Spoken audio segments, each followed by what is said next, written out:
معزز و مکرم حاضرین محفل، السلام علیکم ورحمۃ اللہ تعالی وبرکاتہ۔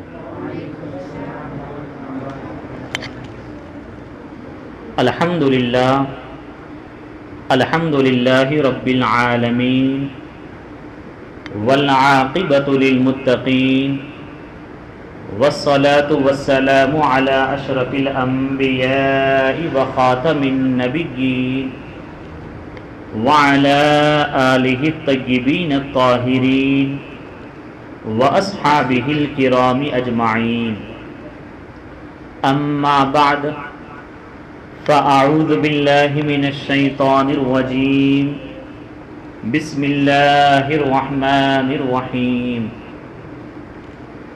قل اعوذ برب الفلق من شر ما خلق ومن شر غاسق اذا وقب ومن شر النفاثات في العقد ومن شر حاسد اذا حسد، آمنت باللہ صدق اللہ العظیم۔ آئیے ہم اور آپ سب سے پہلے عقیدت و احترام کے ساتھ ہم تمام مسلمانوں کے مرکز عقیدت، محور محبت، حضور رحمت عالم نور مجسم، سید الانبیاء امام المرسلین، رحمت للعالمین، شفیع المذنبین، احمد مجتبی محمد مصطفیٰ صلی اللہ تعالی علیہ وسلم کی بارگاہ اقدس میں ہدیہ درود پیش کریں، پڑھیں بآواز بلند، اللہم صلی علی سیدنا و مولانا محمد معدن الجود والکرم وآلہ واصحابہ وبارک وسلم۔ ہمارا سلسلہ کلام نفس کے تعلق سے چل رہا ہے کہ راہ عبادت کے سالک کے لیے ایک اہم رکاوٹ نفس ہوا کرتی ہے۔ ہاں، عابد کو چاہیے، مسلمان کو چاہیے کہ جب وہ راہ عبادت پر چلنے کا ارادہ کرے تو نفس کو تقوی کی لگام دے دے۔ جب نفس انسان کا، مسلمان کا تقوی اختیار کر لے گا تو انشاءاللہ عز و جل اسے رب تعالیٰ کی اطاعت و عبادت میں لطف آئے گا اور نفس کی شرارتوں سے وہ محفوظ رہے گا۔ اب آپ تقوی تو اختیار کریں گے، لیکن تقوی کے سلسلے میں خصوصی طور پر یہ بیان کیا گیا کہ انسان کو چاہیے کہ اپنے جسم کے کئی اعضاء ہیں، ان میں 5 اعضاء بہت ہی اہم ہیں۔ ان اعضاء کی سب سے پہلے وہ اصلاح کرے تو انشاءاللہ عز و جل اس کی برکت سے اس کا سارا جسم اللہ تعالیٰ کی اطاعت و عبادت میں لگا رہے گا۔ اور انہی میں ایک دل ہے، اور دل کے بارے میں پچھلے درس میں بیان کیا گیا کہ دل کا کردار ایک بادشاہ کی طرح ہوتا ہے جسم میں، اور بادشاہ اگر صحیح رہا تو اس کی رعایا بھی صحیح رہے گی۔ تو ساتھ ہی ساتھ یہ بھی بیان کیا گیا کہ دل کے اندر جو فساد اور خرابی پیدا ہوتی ہے، اس کے 4 اسباب ہیں، 4 فساد قلب ہیں، اور انہی کی وجہ سے دل میں خرابی پیدا ہوتی ہے۔ اور پچھلے درس میں ہم نے پہلی جو بات ہے اسے بیان کر دیا تھا، انشاءاللہ آگے کی باتوں کا آج ہم تفصیلی ذکر کریں گے۔ اور پہلی جو چیز فساد قلب، دل کے بگاڑ کے سلسلے میں آپ نے بیان فرمایا تھا، وہ طول عمل ہے، یعنی انسان کی آرزو اور تمناؤں کا لمبا ہونا، طویل ہونا، انسان کی خواہشات کا کثیر ہونا، تو یہ بھی ایک انسان کے فساد قلب کا باعث اور سبب بنتا ہے۔ اور پچھلے درس کا لب لباب حاصل کلام یہی ہے کہ انسان کو چاہیے کہ وہ اپنی ضرورت کے مطابق زندگی گزارے اور بیجا خواہشات سے اپنے دل کو پاک و صاف رکھے۔ دوسری بات حسد ہے، اور حسد ہی کے تعلق سے ہم اس سورہ فلق کا ہم نے ذکر کیا خطبے میں، اور اللہ تبارک و تعالیٰ کا ارشاد پاک سماعت کریں کہ رب تعالیٰ کا ارشاد پاک ہے قل اعوذ برب الفلق، اے حبیب تم فرماؤ میں اس کی پناہ لیتا ہوں جو صبح کا پیدا کرنے والا ہے۔ ہر ایک مومن مسلمان کو چاہیے ہر شر سے بچنے کے لیے اللہ رب العزت کی وہ پناہ لے۔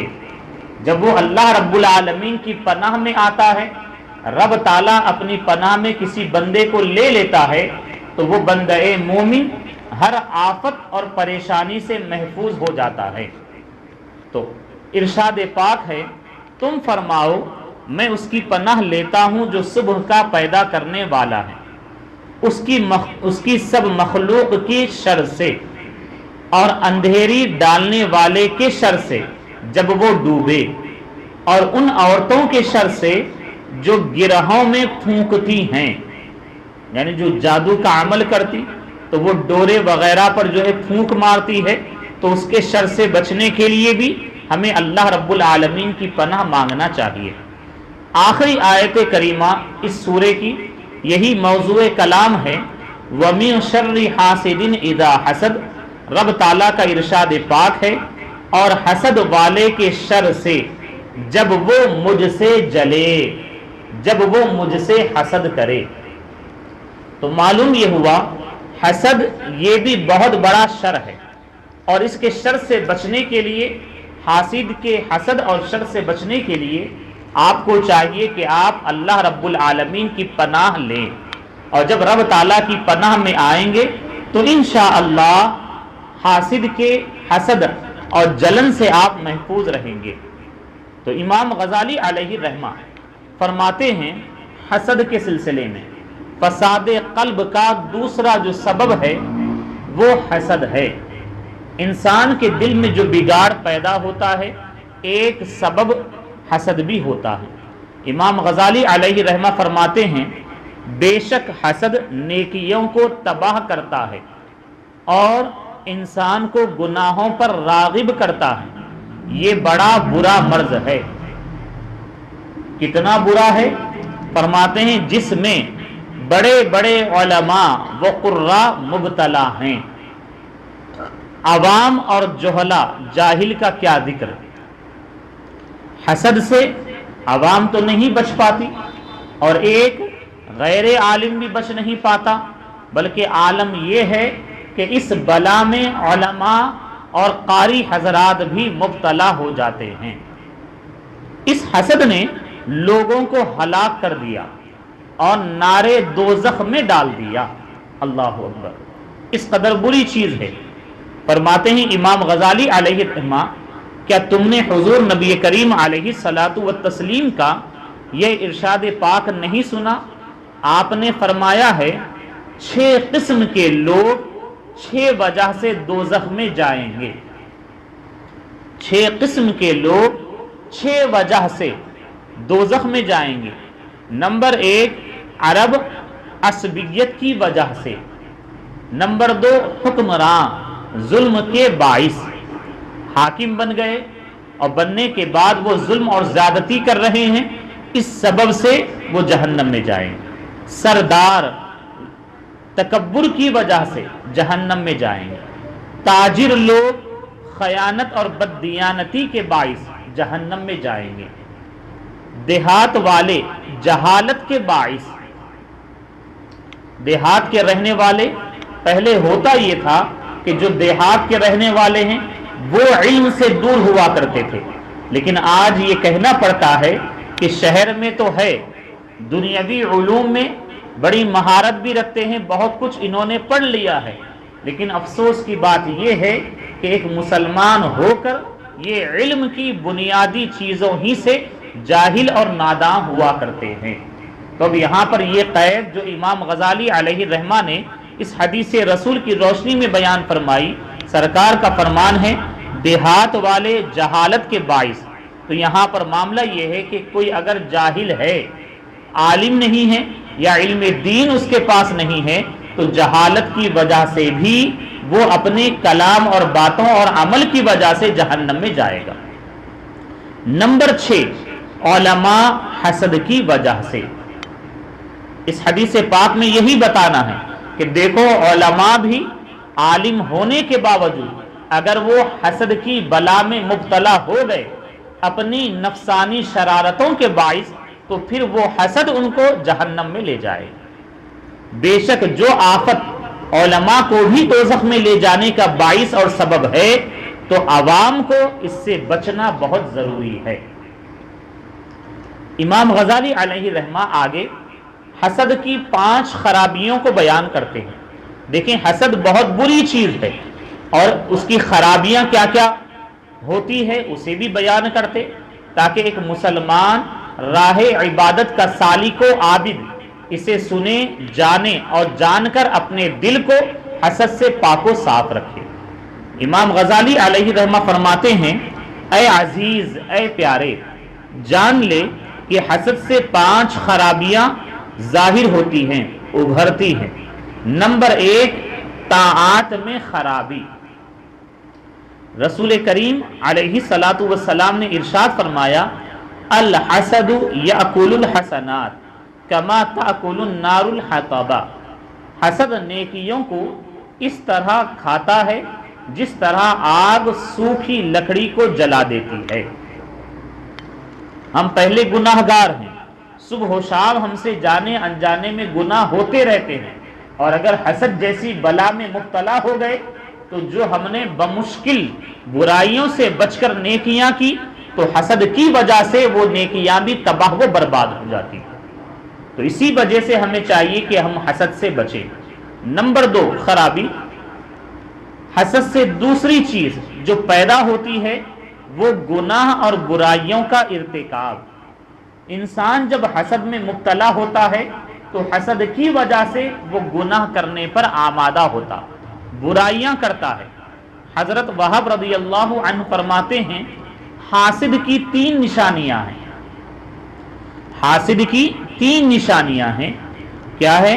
جب وہ سامنے آتا ہے تو چاپلوسی کرتا ہے، یعنی جی حضوری کرنا، آپ کی تعریف کرنا، بیجا تعریف کرنا، اور پیٹھ پیچھے وہ غیبت کرتا ہے، اور جب دوسرے پر مصیبت آتی ہے تو وہ خوش ہوتا ہے۔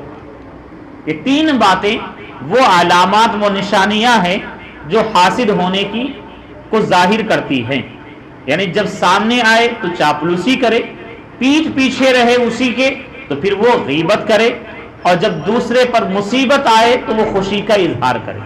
تو یہ تینوں باتیں ایسی ہے ایک سچے پکے مومن مسلمان میں نہیں ہونی چاہیے۔ پھر امام غزالی علیہ رحمہ فرماتے ہیں، میں کہتا ہوں حسد کی برائی کا سب سے بڑا ثبوت یہ ہے کہ اللہ تعالیٰ نے ہمیں حاسد کے شر سے پناہ میں رہنے کا حکم دیا۔ سورہ فلق کی جو آخری آیت کریمہ ہے اسی جانب آپ کا اشارہ ہے، جیسا کہ رب تعالیٰ کا ارشاد ہے، وَمِن شَرِّ حَاسِدٍ إِذَا حَسَدَ، اور حاسد کے شر سے پناہ میں رکھ جب وہ مجھ سے جلے۔ جب رب تعالیٰ نے یہ ارشاد پاک بیان کر دیا تو ہمیں سمجھنا چاہیے کہ یقیناً حسد یہ بہت بڑی برائی ہے۔ اللہ تعالیٰ نے حسد کے شر کو شیطان اور جادوگر کے ساتھ ملا کر بیان کیا اور فرمایا ان سب سے پناہ مانگو۔ سورہ فلق میں یہ بیان کیا گیا کہ تم شیطان کے شر سے پناہ مانگو، جادوگر کے شر سے پناہ مانگو، وہیں پر رب تعالیٰ نے حاسد کے شر سے بھی پناہ مانگنے کا حکم دیا ہے۔ غور کر لو کہ حسد کتنا بڑا فتنہ اور اس کا شر کتنا بڑا ہے، اسی لیے فرمایا کہ اس سے تحفظ کے لیے، اس سے حفاظت کے لیے مجھ سے مدد طلب کرو اور میری پناہ میں آؤ۔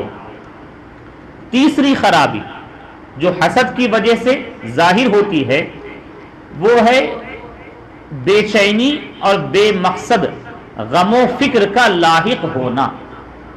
ایک انسان حاسد بن گیا تو اب وہ مطمئن نہیں رہ سکتا، اس کو طمانینت قلبی، دلی سکون نہیں ملے گا اس کو۔ کیوں؟ اس لیے کہ وہ حسد کی آگ میں جل رہا ہے اور ہمیشہ وہ بے چین رہے گا، اور بلا وجہ بے مقصد کا اسے غم اور فکر لاحق رہے گا۔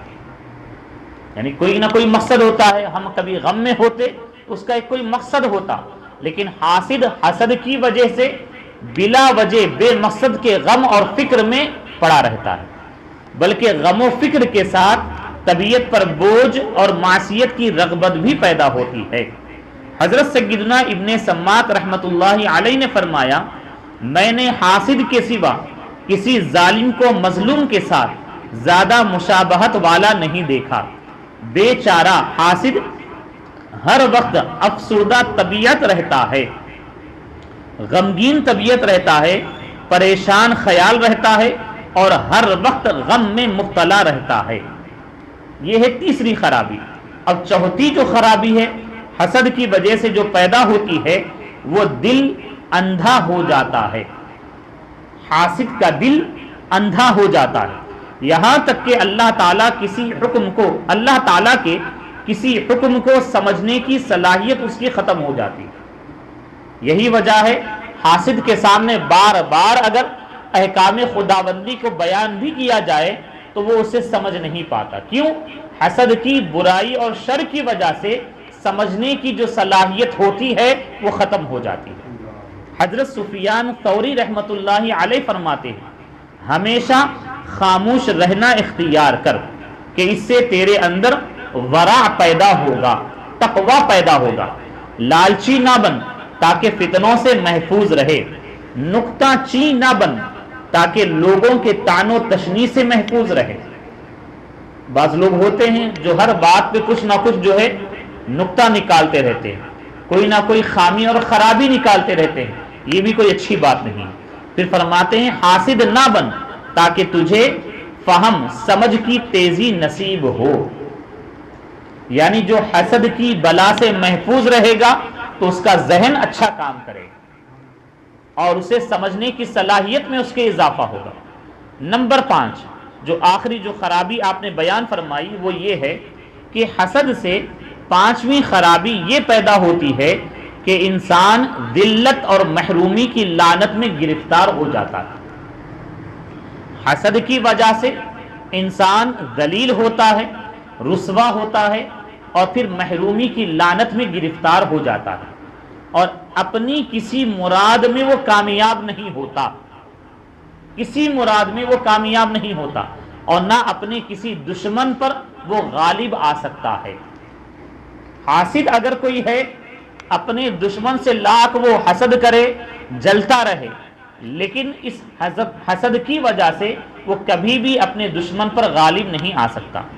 حضرت حاتم اصم رحمت اللہ علیہ نے فرمایا، کینہ پرور دیندار نہیں ہوتا، کینہ پرور دیندار نہیں ہوتا، لوگوں کے عیب نکالنے والا عبادت گزار نہیں ہو سکتا، چغل خور کو امن نصیب نہیں ہو سکتا۔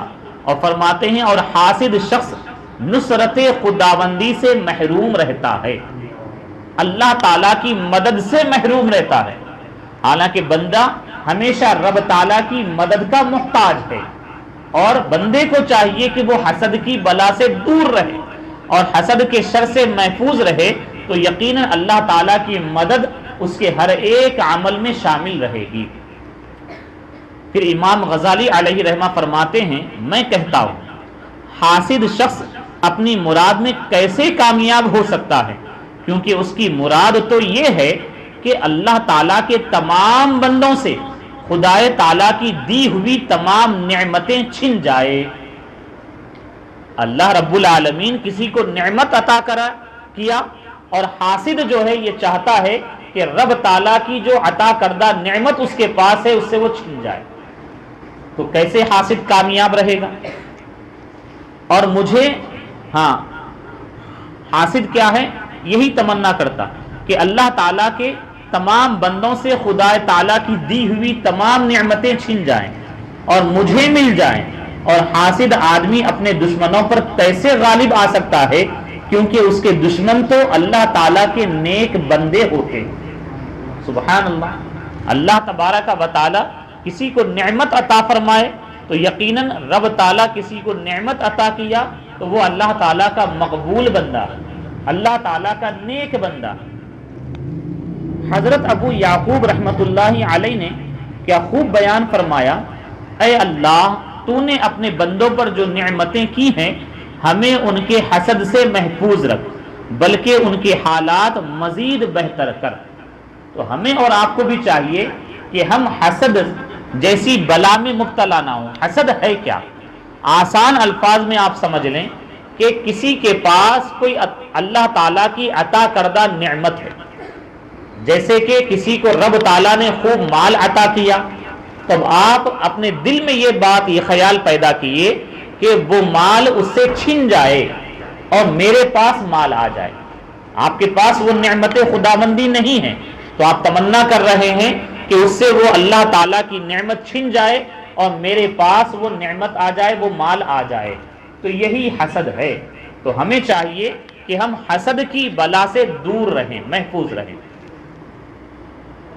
اور ہمیشہ یہ دعا کریں کہ رب تعالیٰ اگر کسی کو کوئی اچھی نعمت عطا فرمائے اور آپ کو اچھا لگے تو آپ یہ دعا کریں کہ اللہ تعالیٰ اس کی اس نعمت میں اور برکتیں عطا فرمائے، اس سے وہ نعمت زائل نہ ہو۔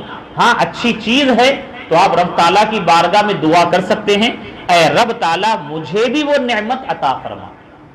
اگر آپ کے دل میں یہ خیال پیدا ہوا کہ اس سے وہ نعمت زائل ہو جائے، چھن جائے، مجھے وہ نعمت مل جائے، تو یہ حسد ہے، اور حسد کی اجازت شریعت مطہرہ میں نہیں ہے۔ اور حسد ایک ایسی بیماری ہے جو عبادات کے اجر و ثواب کو تباہ کرتی ہے، شر و معصیت کی تخم ریزی کرتی ہے، یعنی شر اور گناہ کی بیج کو بو دیتی ہے، آرام اور سکون کو ختم کر دیتی ہے، دین کی سمجھ سے محروم کرتی ہے۔ اس کے ہوتے ہوئے انسان اپنے دشمن پر غالب نہیں ہو سکتا اور نہ اپنی مراد میں انسان کامیاب ہو سکتا ہے۔ تو ثابت ہوا کہ حسد سے زیادہ کوئی خطرناک بیماری ایسی نہیں جس کے علاج کی فوری ضرورت ہو، لہذا اس مرض کے علاج سے غفلت نہ کرو، بلکہ جلد اس مرض حسد کو دور کرنے کی فکر کرو۔ اب اس کے بعد امام غزالی علیہ رحمہ فساد قلب کا جو تیسرا باعث اور سبب بیان کیے وہ ہے عجلت۔ عجلت یعنی جلد بازی۔ جلد بازی کا معاملہ کیا ہے؟ جلد بازی یہ شیطان کی طرف سے ہوتی ہے، اور صبر اور سکون طمانینت یہ اللہ تعالیٰ کی طرف سے ہوتی ہے۔ آئیے اس بارے میں سماعت کریں۔ جلد بازی کی وجہ سے بھی دل میں بگاڑ اور خرابی پیدا ہوتی ہے۔ امام غزالی علیہ رحمہ فرماتے ہیں جلد بازی نیک مقاصد کو فوت کرتی ہے۔ جو نیک مقصد آپ کو حاصل ہونے والے ہیں وہ فوت ہو جاتے، آپ کو ملتے نہیں، اور معاصی میں مبتلا کرتی ہے۔ جلد باز انسان جلد بازی کی وجہ سے نیکیاں تو نہیں کر پاتا، لیکن اس کی وجہ سے وہ گناہوں میں مبتلا ہوتا ہے۔ اس سے چار خرابیاں پیدا ہوتی ہیں۔ عجلت کی وجہ سے، جلد بازی کی وجہ سے چار خرابیاں پیدا ہوتی ہیں۔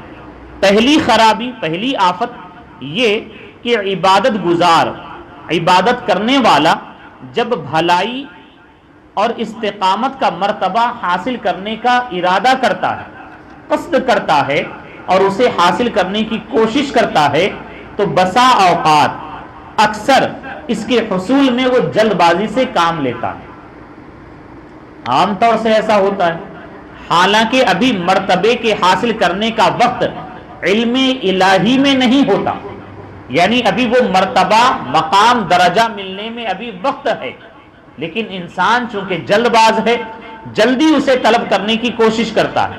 تو فرماتے ہیں حالانکہ ابھی مرتبے کے حاصل کرنے کا وقت علم الہی میں نہیں ہوتا، تو فوری طور پر وہ مرتبہ، وہ مقام حاصل نہ ہونے کے باعث یا تو وہ سست و مایوس ہو کر کوشش و مجاہدہ ترک کر دیتا ہے، اور اس طرح اس مرتبے سے محروم ہو جاتا ہے۔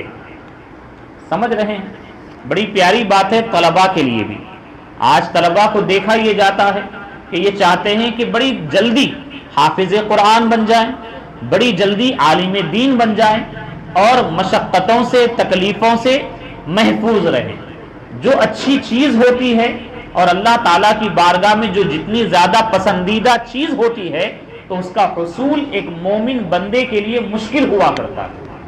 تو اسی لیے چاہیے کہ طالب علم ہمیشہ صبر کے دامن کو مضبوطی سے تھامے رہے اور سکون و اطمینان کے ساتھ اس مقام و مرتبہ تک پہنچنے کی کوشش برابر جاری رکھے۔ لیکن بہت سارے ایسے طلباء ہیں جو جلد بازی میں حافظ قرآن بننے کا تو ارادہ کرتے اور بننے کے سلسلے میں آگے بھی بڑھتے ہیں، اور بڑے افسوس سے یہ بھی کہنا پڑتا ہے کہ ان میں کچھ مدارس کے ذمہ دار اساتذہ بھی ایسے ہوتے کہ وہ بھی اس جلد بازی میں شریک ہو جاتے۔ حافظ قرآن کا بڑا بلند مقام و مرتبہ ہوتا ہے، لیکن جلد بازی کی وجہ سے جو مقام و مرتبہ انہیں حقیقت میں ملنا ہے وہ مل نہیں پاتا، یعنی صحیح طور پر قرآن ان کے سینے میں دل میں محفوظ نہیں رہتا ہے، محفوظ نہیں ہو پاتا، لیکن وہ جلد بازی میں اس مقام تک پہنچنے کی کوشش تو کرتے لیکن حقیقت میں وہ مقام و مرتبہ نہیں پاتے۔ کیوں؟ اس لیے کہ جو وقت اللہ تعالیٰ نے ان کے لیے مقدر فرمایا ہے وہ ابھی وقت ہی نہیں آیا، تو اسی وجہ سے وہ نیکی سے محروم ہو جاتے ہیں۔ تو اسی لیے چاہیے کہ جب آپ نے ارادہ کیا کوئی نیک کام کرنے کا، کوئی اچھا مقام و مرتبہ پانے کا، تو آپ صبر و سکون کو ہمیشہ اپنائے رکھیں، انشاءاللہ عز و جل اس کے ذریعے سے آپ برابر جو ہے نیکی کا مقام و مرتبہ پائیں گے۔ تو فوری طور پر وہ مرتبہ و مقام حاصل نہ ہونے کے باعث یا تو وہ سست و مایوس ہو کر کوشش و مجاہدہ ترک کر دیتا ہے اور اس طرح اس مرتبے سے محروم ہو جاتا ہے۔ اب بعض طلباء یہ سوچتے کہ ہم 1 سال میں حافظ بن جائیں گے، 2 سال میں بن جائیں گے، 3 سال میں بن جائیں گے، کسی وجہ سے نہیں بن پاتے تو اب وہ کوشش کرنا چھوڑ دیتے، اس معاملے میں سست بن جاتے، جس کی وجہ سے پھر وہ اس نیکی کو، اس مقام و مرتبہ کو پانے سے محروم ہو جاتے ہیں۔ تو بتایا یہ جا رہا ہے کہ جب آپ نے ایک نیکی کا مقام و مرتبہ پانے کا ارادہ کیا تو کوشش برابر جاری رکھیں، اللہ تعالیٰ کی مدد شامل حال ہوگی، یقیناً آپ کامیاب ہوں گے۔ اور یہ ریاضت و مجاہدے میں غلو کرتا ہے اور اس افراد کے باعث اس مرتبہ کو وہ حاصل نہیں کر سکتا، اور یہ دونوں خرابیاں جلد بازی کا نتیجہ ہیں۔ حضور نبی کریم صلی اللہ علیہ وسلم سے روایت ہے، نبی کریم علیہ الصلاۃ والسلام نے ارشاد فرمایا، ہمارا یہ دین، بے شک ہمارا یہ دین بڑا مضبوط ہے، بڑا مستحکم ہے، اس کو نرمی اور متانت سے حاصل کرو، نرمی اور متانت سے حاصل کرو۔ جس طرح فصل حاصل کرنے والا کسان نہ تو زمین کو بالکل اکھیڑ ہی دیتا ہے اور نہ اس کی ظاہری سطح کو ہی پہلی حالت میں باقی رہنے دیتا ہے، یعنی کسان سکون و اطمینان کے ساتھ زمین کو جوتتا ہے، پھر بیج ڈالتا ہے، اس کے بعد وہ صبر کے ساتھ نتیجہ آنے کے انتظار میں بیٹھتا ہے، تب جا کر وہ پھل پاتا ہے۔ تو اسی طریقے سے ایک مومن مسلمان کو چاہیے کہ وہ جلد بازی نہ کریں، اور عربی کی مشہور کہاوت ہے، مثل ہے کہ اگر تم جلد بازی نہیں کرو گے تو تم اپنی منزل مقصود کو پہنچ جاؤ گے۔ جلد بازی کی وجہ سے جو منزل مقصود ہے اس تک پہنچ نہیں پاتے ہیں، یہ تو ہے پہلی خرابی جلد بازی کی۔ دوسری خرابی اور آفت یہ ہے کہ عبادت گزار شخص کو کوئی حاجت اور ضرورت پیش آتی ہے تو وہ اللہ تعالیٰ کے حضور میں دعا کرتا ہے اور دعا میں بہت کوشش کرتا ہے، اور بسا اوقات اکثر اس کی قبولیت میں وہ عجلت کرتا ہے، جلد بازی کرتا ہے۔ ہمیں کوئی ضرورت پیش آئی، جائز ضرورت ہے، یقیناً ہر مومن بندے کو چاہیے وہ اللہ تعالیٰ کی بارگاہ میں حاضر ہو، سچے دل سے مانگے تو یقیناً اللہ تبارک و تعالیٰ ضرور عطا فرماتا ہے۔ لیکن بندہ جلد بازی کا اظہار نہ کرے، یعنی آج دعا کیا فوراً اسے مل جائے، ایسا نہیں ہوتا، بلکہ اللہ تبارک و تعالیٰ کریم ہے اور اللہ تعالیٰ اپنے بندوں سے 70 ماؤں سے زیادہ محبت فرمانے والا ہے، اور بندے کے حق میں جو بہتر ہوتا ہے ضرور بھی ضرور اسے عطا فرماتا ہے۔ لیکن بندہ جو جلد باز ہے تو جلد بازی ہی کا وہ اظہار کرتا ہے۔ تو فرماتے ہیں امام غزالی علیہ رحمہ، اور بسا اوقات اس کی قبولیت یعنی دعا کی قبولیت میں وہ عجلت کرتا ہے، حالانکہ علم الہی کے اندر اس دعا کی قبولیت میں ابھی کچھ دیر ہوتی ہے۔ تو تو فوراً دعا قبول نہ ہونے کی وجہ سے وہ دل برداشتہ ہو جاتا ہے، وہ دل برداشتہ ہو جاتا ہے، کوشش و سعی ترک کر دیتا ہے، چھوڑ دیتا ہے اور دعا کرنا چھوڑ دیتا ہے، اس طرح اپنے مقصد اور اپنی حاجت کو نہیں پا سکتا۔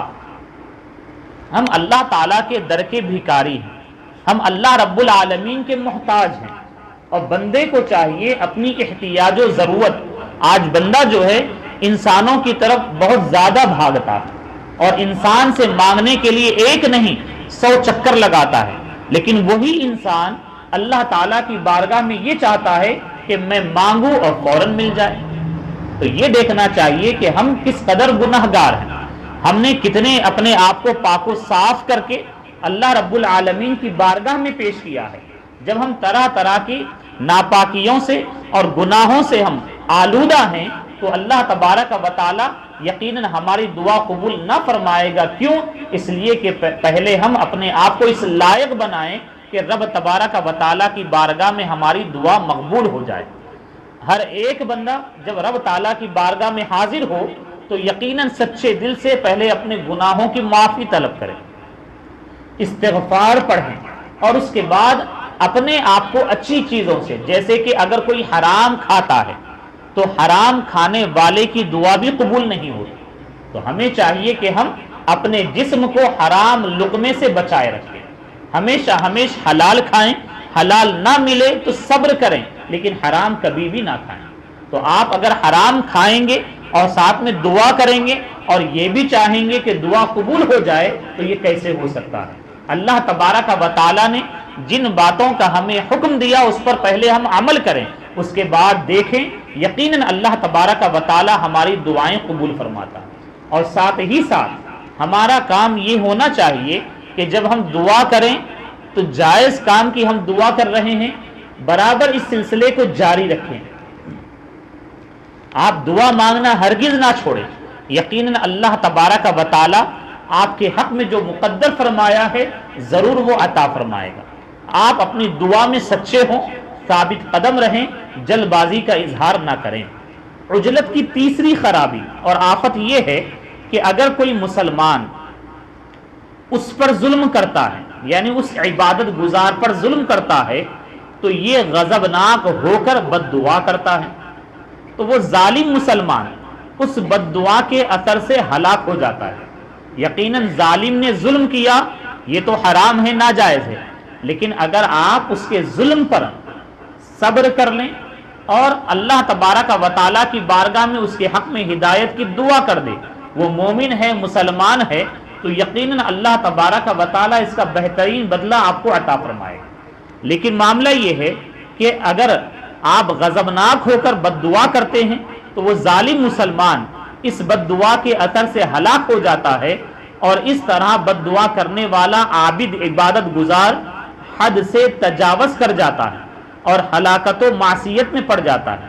اللہ تعالیٰ کا ارشاد پاک ہے وَيَدْعُ الْإِنسَانُ بِالشَّرِّ دُعَاءَهُ بِالْخَيْرِ وَكَانَ الْإِنسَانُ عَجُولًا، اور آدمی برائی کی دعا کرتا ہے جیسے بھلائی مانگتا ہے، اور آدمی بڑا جلد باز ہے۔ انسان کی ایک صفت اللہ تعالیٰ نے خود قرآن عظیم میں یہ بیان فرمائی کہ انسان جلد باز ہے، اور عام طور سے یہ فطرت انسانی میں داخل ہے۔ عجلت کی چوتھی خرابی، چوتھی آفت، اسی پر انشاءاللہ آج کا ہمارا درس ختم ہوگا۔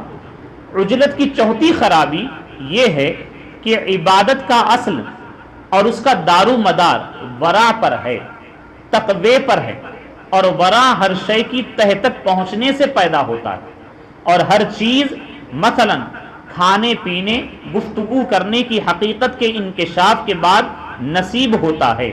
اور جب انسان جلد باز ہو، بردبار نہ ہو اور نہ متحمل مزاج ہو تو وہ کسی کام کے اندر توقف، تحمل، بردباری، ضروری غور و فکر سے کام نہیں لے گا، بلکہ ہر کام کی انجام دہی میں جلد بازی کا ارتکاب کرے گا، تو اس طرح ضرور وہ لغزش کھائے گا۔ تو انسان کو چاہیے اپنے ہر ایک عمل میں صبر کا اظہار کرے، تحمل کا اظہار کرے، بردباری کا اظہار کرے، جلد بازی سے ہمیشہ بچے، جب وہ جلد بازی سے بچے گا، مکمل صبر و تحمل کا اظہار کرے گا، یقیناً اللہ تبارک و تعالی اسے کامیابی عطا فرمائے۔ اور کھانے پینے کے معاملے میں بھی یہی جلد بازی کا وتیرہ اختیار کرے گا۔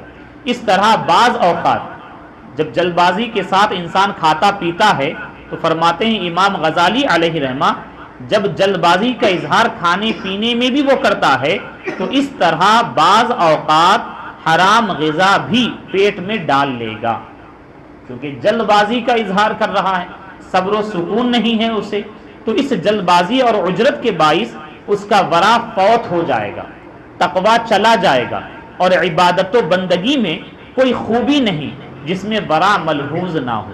یعنی انسان کو چاہیے اپنی استطاعت کے مطابق تقوی کو، ورع کو اختیار کرے۔ یقیناً جب وہ اختیار کرے گا ضرور اسے ورع حاصل ہوگا اور ہمیشہ ہمیشہ کامیاب رہے گا۔ تو جس آفت کے باعث انسان مراتب و منازل خیر سے رہ جائے، اپنی ضروری حاجات کے حاصل کرنے میں محروم رہے، اپنے آپ اور دوسرے مسلمانوں کی ہلاکت کا باعث بنے، اور پھر ورع کے فوت ہونے کا بھی خطرہ ہو، تو جو مقصود عبادت ہے تو ایسی آفت کا ازالہ اور ازالے کے بعد اصلاح نفس نہایت ضروری ہے۔ تو ہمیں اور آپ کو چاہیے کہ آج کے درس کی روشنی میں اپنے دل کو اگر پاک و صاف بنانا چاہتے ہیں، اور دل کا کردار سارے جسم انسانی میں بہت ہی اہم ہوتا ہے، تو ہمیں چاہیے کہ ہم طول عمل یعنی لمبی لمبی آرزوؤں اور امیدوں سے بچیں، اور دوسری بات حسد سے بچیں، اور تیسری بات جلد بازی سے بچیں۔